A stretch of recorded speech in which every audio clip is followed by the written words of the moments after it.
Hey guys, SharkFang13 here, and we are not playing Minecraft today. We're reading a story for my recent landmark, of reaching 1,000 views. And that's kind of like the first landmark I've hit, so it's really exciting for me. And I'm going to read a story I made about Minecraft about 2 years ago.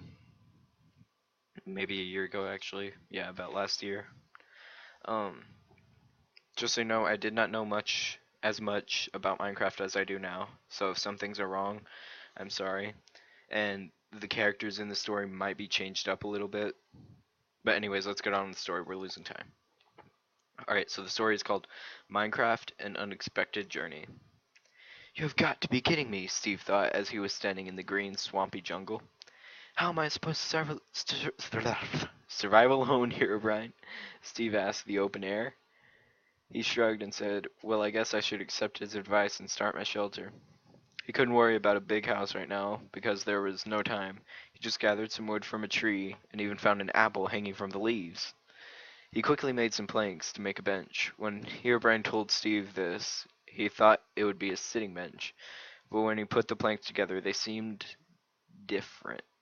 He could have sworn he didn't use or have any tools. Still, there was a box with a 3x3 design on it with tools on the side. This whole thing was freaking him out. He remembered the conversation he had with Herobrine. Now they're going to the conversation with Herobrine. Steve woke up in the middle of the forest, not remembering anything but his name. Where am I? He thought aloud. What am I do? He was cut off by a low, deep, hissing type of growl. He didn't see anything but swamp and trees. Then he turned around and saw a man who looked exactly like him, but something was different. His eyes both glowed with white, and yet they resembled hatred and spite. Huh, I didn't realize I rhymed those. Okay, I'm kinda cool like that. Hi, I'm Steve. What's your name? He managed. My name is Herobrine. I serve as protector to all living creatures. I also troll people a lot. Steve took a few steps back and tripped on something.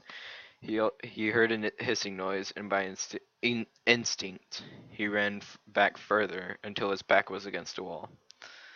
He heard multiple sounds of explosions and got worried for Herobrine.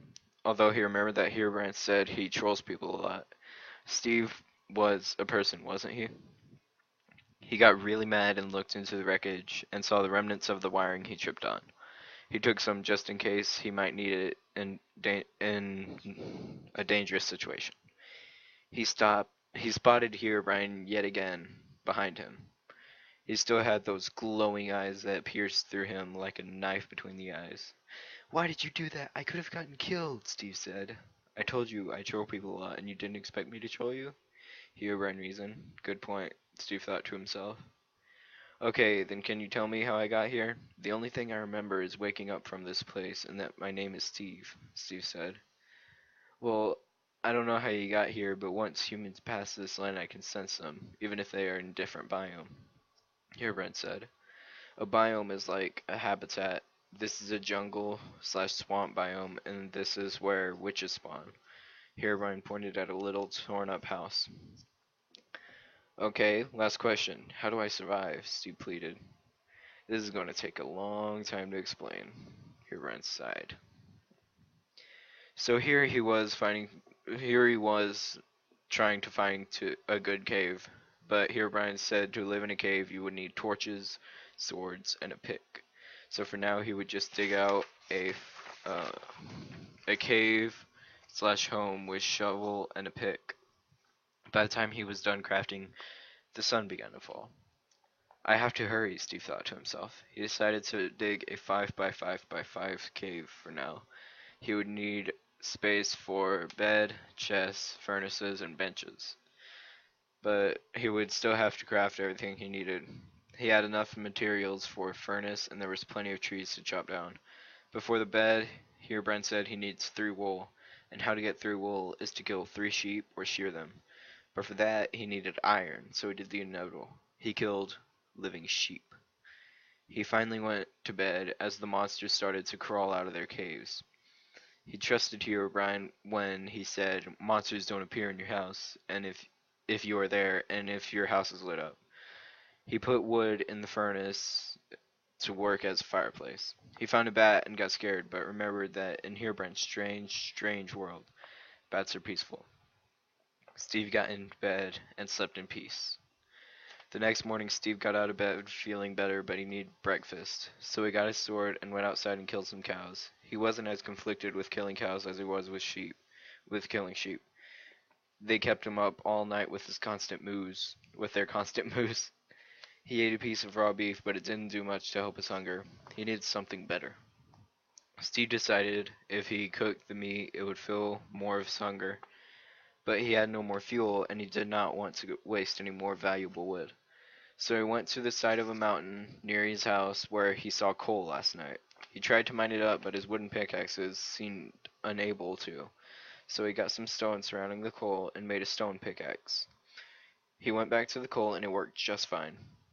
Steve went back to his house and cooked some of the beef. By the time the beef was done cooking, it was about lunchtime. Wow, I guess time does fly when you're having fun, Steve thought to himself. Steve decided to make a big mine inside his cave, so he made one more of every tool, collected some more wood, and made a lot of torches. With all his tools and utilities ready, he started digging. Steve kept mining in the form of a staircase down to the core of the earth. Then at that moment he heard a low growl and being the curious idiot he is, Steve mined up the stone next to him and found a zombie monster spawner. Steve got scared. Herobrine had told him about this but never expected to find one. He knew that there was treasure in the chests in there. Steve decided to smelt some of the iron ore he found earlier in the mine to make an iron sword. He also wanted to bring stone and torches so he could make a zombie trap. So when he went back up and made an iron sword, he also made more beef because he was getting hungry. Once he got to the mob spawner, he quickly placed down torches, then fought the mobs. The only person Steve had was the only problem sorry, I'm not good at reading like stories. The only problem Steve had was he didn't place the torches in the right place.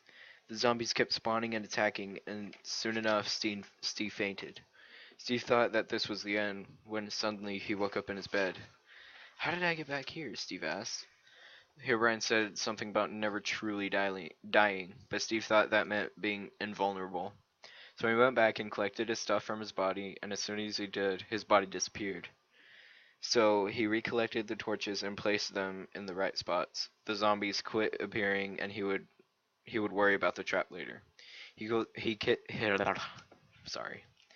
He killed the last zombie and went over to the chest where he found a saddle to ride pigs, some iron ingots, some butter, some milk, and some cocoa beans. It was a pretty good haul in his opinion. He went back up to the house and put his stuff in his chest. Steve was getting pretty tired since he had been down in the mine for 1.5 days. So he ate dinner and got to bed. When he woke up, I'm sorry.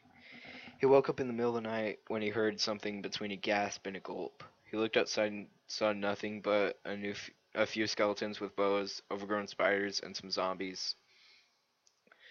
But he turned and looked the other direction, and what he saw was very horrifying indeed. He saw this tall black creature with purple particles coming out from him and circling him. Steve did not get attacked by this monster, so he wanted a better look. Steve looked up and made another mistake. He looked at the tall monster in the eye. So, I hope you guys like this first part of the story. I'll read the other part later. But there wouldn't be enough time, and I don't want it to cut us off because I really want you guys to hear this story. So, let me know what you guys think. I'm sorry for messing me up every now and then, and I will get better at reading, hopefully. And I hope to see you guys again. And thank you for 1,000 views, and you guys are great subscribers. And please spread the word.